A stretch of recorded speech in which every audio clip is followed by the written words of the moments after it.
Our next speaker is the Honorable Eugene R. Sullivan. Judge Sullivan is a former Chief Judge of the United States Court of Appeals for the Armed Forces.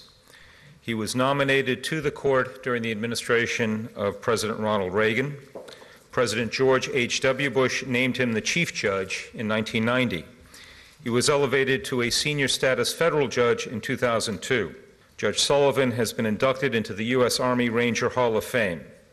He has also served in the Pentagon as the General Counsel and the Chief Ethics Officer of the U.S. Air Force. Please join me in welcoming Judge Sullivan.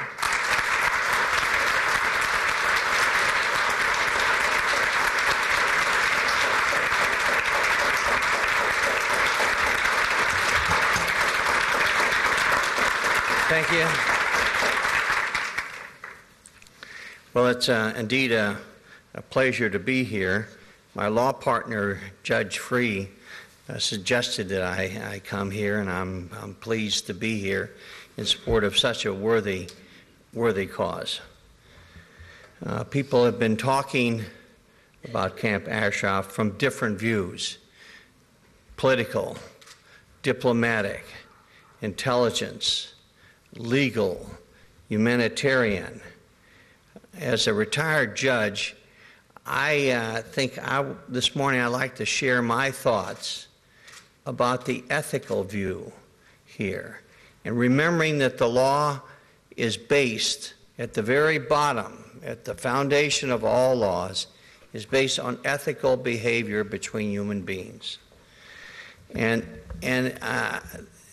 Harry Truman said there's nothing new except history we haven't learned.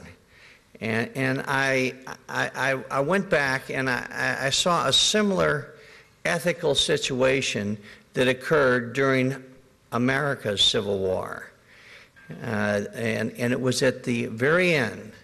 It was an ethical situation which I think we can apply today.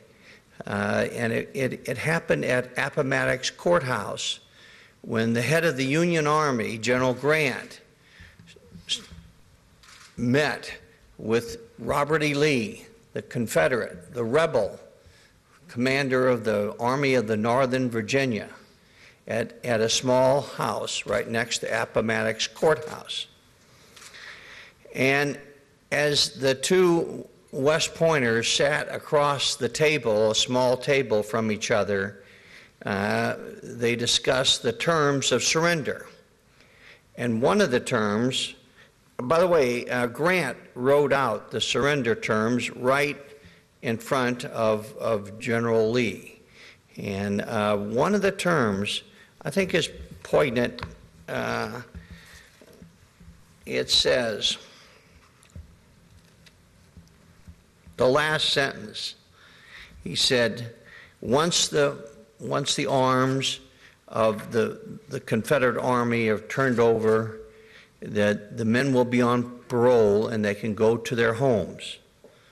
And it says, this done, quote, each officer and man will be allowed to return to their homes, not to be disturbed by the United States authority, so long as they observe their paroles and the laws in force where they reside.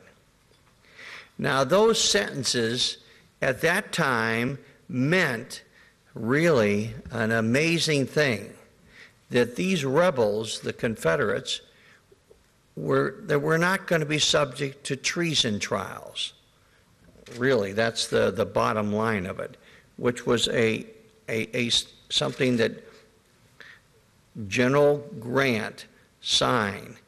He had discussed this with President Lincoln, and when he gave that term over, General Lee read it, and at the end he said, he nodded and he says, this will have a very happy effect on my army. And they concluded that, and that was in April. Unfortunately, later in April, President Lincoln was, as you know, was shot and killed, and Vice President Johnson took control of the United States government as the commander-in-chief. Grant was still the head of the Army, the Union Army, and he was respected in the South, loved by the North.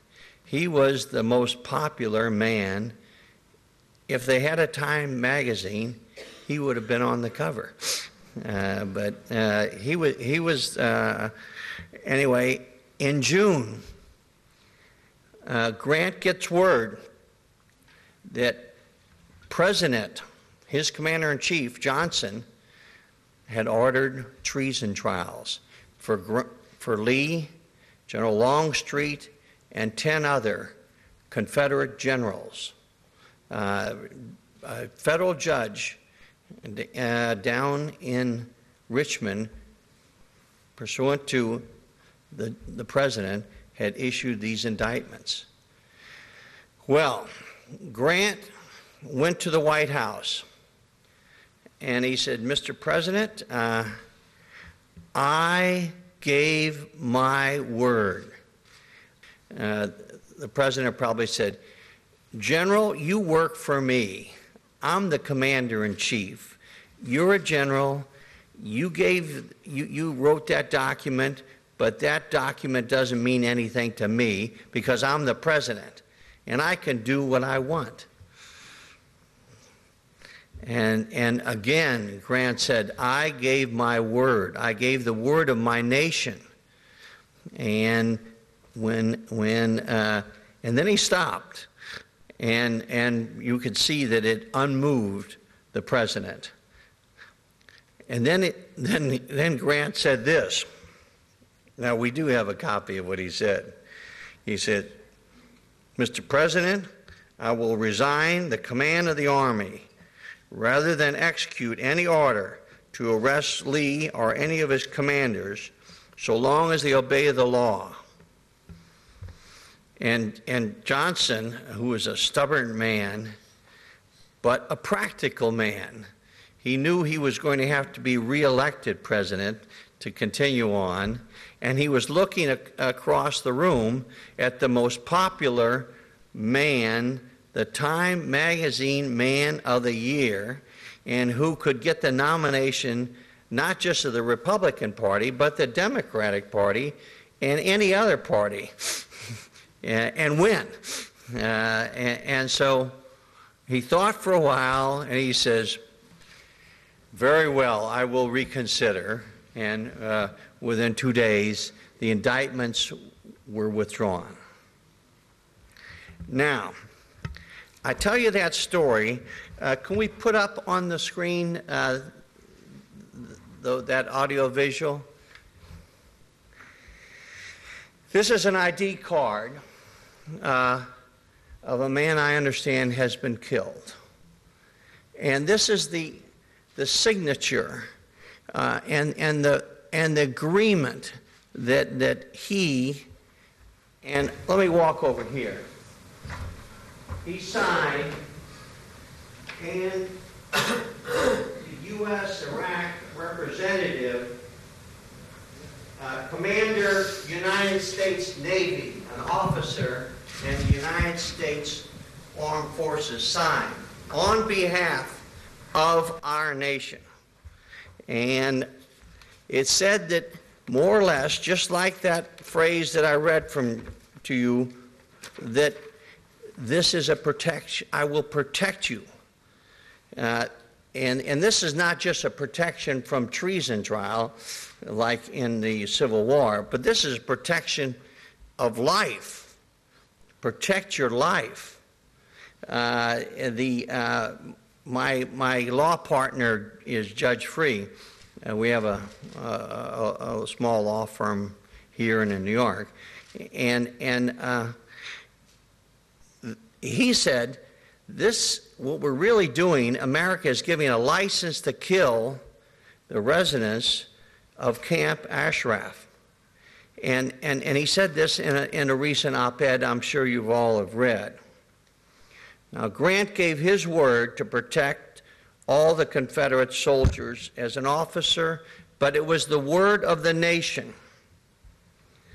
And Ashraf, our officers and our country gave its word to the residents of that camp. Grant showed President Johnson that our nation should do the right thing, the ethical thing. Let these ID cards convey the word that America will keep its word and protect them just like Grant protected Lee and kept the word of our nation. Don't let this identification ward, which gave de facto protection, become a license to kill, as in this op-ed my law partner, Judge Free, said. Madam Secretary of State, delist the MEK now.